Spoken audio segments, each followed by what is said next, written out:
ओम शांति। बाबा के मधुर महावाक्य सुनते हैं। 5 दिसंबर 2024। बाबा कहते, मीठे बच्चे, तुम्हें जो भी ज्ञान मिलता है उस पर विचार सागर मंथन करो। ज्ञान मंथन से ही अमृत निकलेगा। प्रश्न, 21 जन्मों के लिए माला माल बनने का साधन क्या है?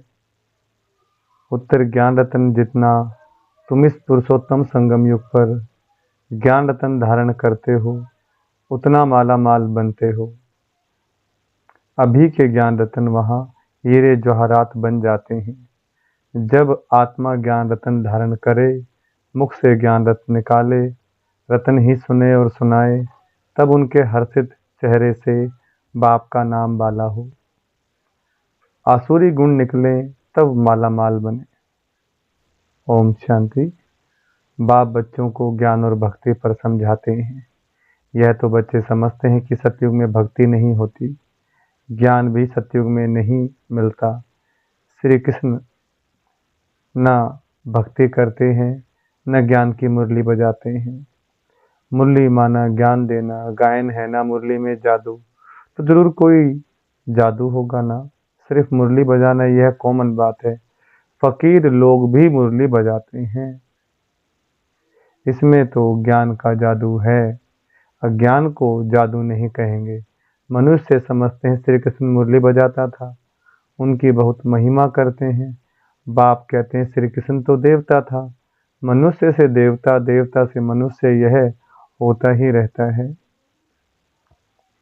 देवी सृष्टि भी होती है तो मनुष्य सृष्टि भी होती है। इस ज्ञान से मनुष्य से देवता बनते हैं। सतयुग है तो यह ज्ञान का वर्षा है। सतयुग में भक्ति होती नहीं। देवता जब मनुष्य बनते हैं तब भक्ति शुरू होती है। मनुष्य को विकारी, देवताओं को निर्विकारी कहा जाता है। देवताओं की सृष्टि को पवित्र दुनिया कहा जाता है। अभी तुम मनुष्य से देवता बन रहे हो। देवताओं में फिर यह ज्ञान होगा नहीं। देवताएं सदगति में हैं।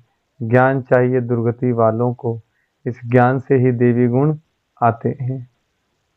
ज्ञान की धारणा वालों की चलन देवताई होती है। कम धारणा वालों की चलन मिक्स होती है। आसुरी चलन तो नहीं कहेंगे। धारणा नहीं तो हमारे बच्चे कैसे कहलाएंगे? बच्चे बाप को नहीं जानते तो बाप भी बच्चों को कैसे जानेंगे? कितनी कच्ची कच्ची गालियां बाप को देते हैं। भगवान को गाली देना कितना खराब है। फिर जब वह ब्राह्मण बनते तो गाली देना बंद हो जाता है। तो इस ज्ञान का विचार सागर मंथन करना चाहिए। स्टूडेंट विचार सागर मंथन कर ज्ञान को उन्नति में लाते हैं। तुमको यह ज्ञान मिलता है, उस पर अपना विचार सागर मंथन करने से अमृत निकलेगा। विचार सागर मंथन नहीं होगा तो क्या मंथन होगा? आसुरी विचार मंथन जिससे किचड़ा ही निकलता है। अभी तुम ईश्वरीय स्टूडेंट हो, जानते हो मनुष्य से देवता बनने की पढ़ाई बाप पढ़ा रहे हैं। देवता तो नहीं पढ़ाएंगे। देवताओं को कभी ज्ञान का सागर नहीं कहा जाता है। बाप ही ज्ञान का सागर है। तो अपने से पूछना चाहिए, हमारे में सभी देवी गुण हैं? अगर आसुरी गुण हैं तो उसे निकाल देना चाहिए, तब ही देवता बनेंगे। अभी तुम हो पुरुषोत्तम संगम युग पर, पुरुषोत्तम बन रहे हो तो वातावरण भी बहुत अच्छा होना चाहिए। छी बातें मुख से नहीं निकलनी चाहिए, नहीं तो कहा जाएगा कम दर्जे का है। वातावरण से झट पता पड़ जाता है। मुख से वचन ही दुख देने वाले निकलते हैं। तुम बच्चों को बाप का नाम बाला करना है। सदैव मुखड़ा हर्षित रहना चाहिए। मुख से सदैव रत्न ही निकले। ये लक्ष्मी नारायण कितने हर्षित मुख हैं। इनकी आत्मा ने ज्ञान रत्न धारण किए थे। मुख से यह रत्न निकाले थे। रत्न ही सुनते सुनाते थे। कितनी खुशी रहनी चाहिए। अभी तुम जो ज्ञान रत्न लेते हो वह फिर सच्चे हीरे जवाहरात बन जाते हैं। 9 रत्नों की माला कोई हीरे जवाहरात की नहीं, इन चैतन्य रत्नों की माला है। मनुष्य लोग फिर वह रत्न समझ अंगूठियां आदि पहनते हैं। ज्ञान रत्नों की माला इस पुरुषोत्तम संगम युग पर ही बनती है। यह रत्न ही 21 जन्मों के लिए माला माल बना देते हैं, जिसको कोई लूट ना सके। यहाँ पहनो तो झट कोई लूट लेवे। तो अपने को बहुत बहुत समझदार बनाना है, आसुरी गुणों को निकालना है। आसुरी गुण वाले की शक्ल ही ऐसी हो जाती है, क्रोध में तो लाल तांबा मिसल हो जाते हैं। काम विकार वाले तो एकदम काले मुंह वाले बन जाते हैं। श्री कृष्ण को भी काला दिखाते हैं ना, विकारों के कारण ही गोरे से सांवरा बन गया। तुम बच्चों को हर एक बात का विचार सागर मंथन करना चाहिए। यह पढ़ाई है बहुत धन पाने की। तुम बच्चों का सुना हुआ है, क्वीन विक्टोरिया का वजीर पहले बहुत गरीब था, दीवा जलाकर पढ़ता था, परंतु वह पढ़ाई कोई रतन थोड़े ही थे। नॉलेज पढ़कर पूरा पोजीशन पा लेते हैं, तो पढ़ाई काम आई ना कि पैसा। पढ़ाई ही धन है, वह हद का, यह बेहद का। अभी तुम समझते हो बाप हमको पढ़ाकर विश्व का मालिक बना देते हैं। वहाँ तो धन कमाने के लिए पढ़ाई नहीं पढ़ेंगे, वहाँ तो अभी के पुरुषार्थ से अत्याचार अथाह धन मिलता है। धन अविनाशी बन जाता है। देवताओं के पास बहुत धन था, फिर जब वाम मार्ग रावण राज्य में आते हैं तो भी कितना धन था, कितने मंदिर बनवाए, फिर बाद में मुसलमानों ने लूटा, कितने धनवान थे। आजकल की पढ़ाई से इतना धनवान नहीं बन सकते हैं।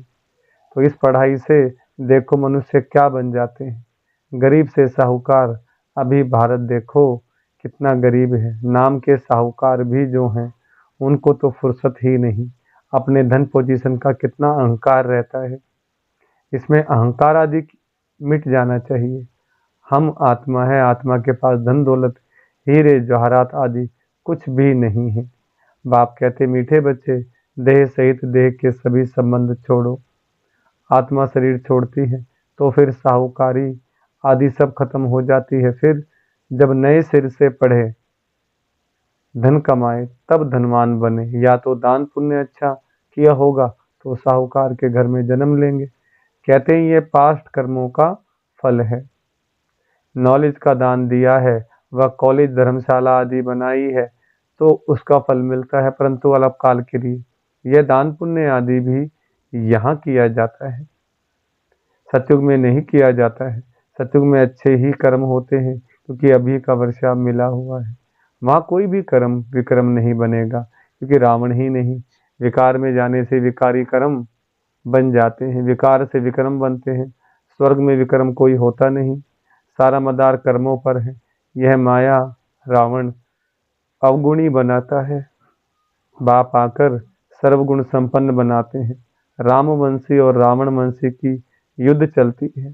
तुम राम के बच्चे हो, कितने अच्छे अच्छे बच्चे माया से हार खा लेते हैं। बाबा नाम नहीं बतलाते हैं, फिर भी उम्मीद रखते हैं। अधम से अधम का उद्धार करना होता है। बाप को सारे विश्व का उद्धार करना है। रावण के राज्य में सभी अधम गति को पाए हुए हैं। बाप तो बचने और बचाने की युक्तियां रोज रोज समझाते रहते हैं, फिर भी गिरते हैं तो अधम से अधम बन जाते हैं। वह फिर इतना चढ़ नहीं सकते हैं, वह अधमपना अंदर खाता रहेगा। जैसे कहते हो अंत काल जो स्त्री सिमरे, उनकी बुद्धि में वह अधमपना ही याद आता रहेगा। तो बाप बैठ बच्चों को समझाते हैं, कलप कलप तुम ही सुनते हो, सृष्टि का चक्कर कैसे फिरता है। जानवर तो नहीं जानेंगे ना, तुम ही सुनते हो और समझते हो। मनुष्य तो मनुष्य ही है। लक्ष्मी नारायण को भी नाक कान आदि सभी हैं, फिर भी मनुष्य है ना, परंतु देवी गुण है, इसलिए उन्हें देवता कहा जाता है। यह देवता, यह ऐसा देवता कैसे बनते हैं, फिर कैसे गिरते हैं, इस चक्कर का तुम्हें ही पता है। जो विचार सागर मंथन करते रहेंगे उनको ही धारणा होगी। जो विचार सागर मंथन नहीं करते उन्हें बुद्धू कहेंगे। मुरली चलाने वाले का विचार सागर मंथन चलता रहेगा। इस टॉपिक पर यह समझाना है, उम्मीद रखी जाती है। अभी नहीं समझेंगे परंतु आगे चलकर जरूर समझेंगे। उम्मीद रखना माना सर्विस का शौक है, थकना नहीं है। भले कोई चढ़कर फिर अधम बना है। अगर आता है तो स्नेह से बिठाएंगे ना, वह कहेंगे चले जाओ। हाल चाल पूछना पड़े, इतने दिन कहाँ रहे, क्यों नहीं आए, कहेंगे ना माया से हार खा लिया। समझते भी हैं ज्ञान बड़ा अच्छा है, स्मृति तो रहती है ना। भक्ति में तो हार जीत पाने की बात ही नहीं, यह नॉलेज है, इसे धारण करना है। तुम जब तक ब्राह्मण ना बने तब तक देवता बन न सको। क्रिश्चियन, बोधि, पारसी आदि में ब्राह्मण थोड़े ही होते हैं, ब्राह्मण के बच्चे ब्राह्मण होते हैं। यह बातें अभी तुम समझते हो, तुम जानते हो। अलफ को याद करना है, अलफ को याद करने से बेबादशाही मिलती है। जब कोई मिले तो बोलो अलफ अल्लाह को याद करो, अलफ को ही ऊंच कहा जाता है। अंगुली से अलफ तरफ इशारा करते हैं, सीधा ही सीधा अलफ है। अलफ को एक भी कहा जाता है। एक ही भगवान है, बाकी सभी हैं बच्चे। बाप को अलफ कहा जाता है, बाप ज्ञान भी देते हैं, अपना बच्चा भी बनाते हैं। तो तुम बच्चों को कितनी खुशी में रहना चाहिए। बाबा हमारी कितनी सेवा करते हैं, विश्व का मालिक बनाते हैं, फिर खुद उस पवित्र दुनिया में आते भी नहीं। पावन दुनिया में कोई उनको बुलाते ही नहीं, पतित दुनिया में ही बुलाते हैं। पावन दुनिया में आकर क्या करेंगे, उनका नाम ही है पतित पावन। तो पुरानी दुनिया को पावन दुनिया बनाना उनकी ड्यूटी है। बाप का नाम ही है शिव। बच्चों को शालिग्राम कहा जाता है, दोनों की पूजा होती है, परंतु पूजा करने वालों को कुछ भी पता नहीं है। बस एक रस्म रिवाज बना दी है पूजा की। देवियों के भी फर्स्ट क्लास हीरे मोतियों के महल आदि बनाते हैं, पूजा करते हैं। वह तो मिट्टी का लिंग बनाया और तोड़ा, बनाने में मेहनत नहीं लगती है। देवियों को बनाने में मेहनत लगती है। उनकी शिव बाबा की पूजा में मेहनत नहीं लगती, मुफ्त में मिलता है। पत्थर पानी में घिस घिस कर गोल बन जाता है, पूरा अंडाकार बना देते हैं। कहते भी हैं अंडे मिसल आत्मा है, जो ब्रह्म तत्व में रहते हैं, इसलिए उनको ब्रह्मांड कहते हैं। तुम ब्रह्मांड के और विश्व के भी मालिक बनते हो। तो पहले पहले समझानी देनी है एक बात कि शिव को बाबा कह सभी याद करते हैं। दूसरा, ब्रह्मा को भी बाबा कहते हैं। प्रजापिता है तो सारी प्रजा का पिता हुआ ना, ग्रेट ग्रेट ग्रैंड फादर। यह सारा ज्ञान अभी तुम बच्चों में है। प्रजापिता ब्रह्मा तो कहते बहुत हैं, परंतु यथार्थ रीति जानते कोई नहीं। ब्रह्मा किसका बच्चा है, तुम कहेंगे परमपिता परमात्मा का। शिव बाबा ने इनको एडॉप्ट किया है, तो यह शरीरधारी हुआ ना। ईश्वर की सभी औलाद हैं। फिर जब शरीर मिलता है तो प्रजापिता ब्रह्मा की एडॉप्शन कहते हैं, वह एडॉप्शन नहीं। क्या आत्माओं को परम पिता परमात्मा ने एडॉप्ट किया है? नहीं, तुमको एडॉप्ट किया है। अभी तुम हो ब्रह्मा कुमार कुमारियां। शिव बाबा एडॉप्ट नहीं करते हैं। सभी आत्माएं अनादि अविनाशी है। सभी आत्माओं को अपना अपना शरीर, अपना अपना पार्ट मिला हुआ है, जो बजाना ही है। यह पार्ट ही अनादि अविनाशी परंपरा से चला आता है। उनका आदि अंत नहीं कहा जाता है। अच्छा, मीठे मीठे सिखलदे बच्चों प्रति माता पिता बाप दादा का याद प्यार और गुड मॉर्निंग। रूहानी बाप की रूहानी बच्चों को नमस्ते। हम रूहानी बच्चों की रूहानी बाप दादा को नमस्ते, गुड मॉर्निंग। धारणा के लिए मुख्य सार। पहला पॉइंट, अपनी साहूकारी पोजीशन आदि का अहंकार मिटा देना है। अविनाशी ज्ञान धन से स्वयं को मालामाल बनाना है। सर्विस में कभी भी थकना नहीं है।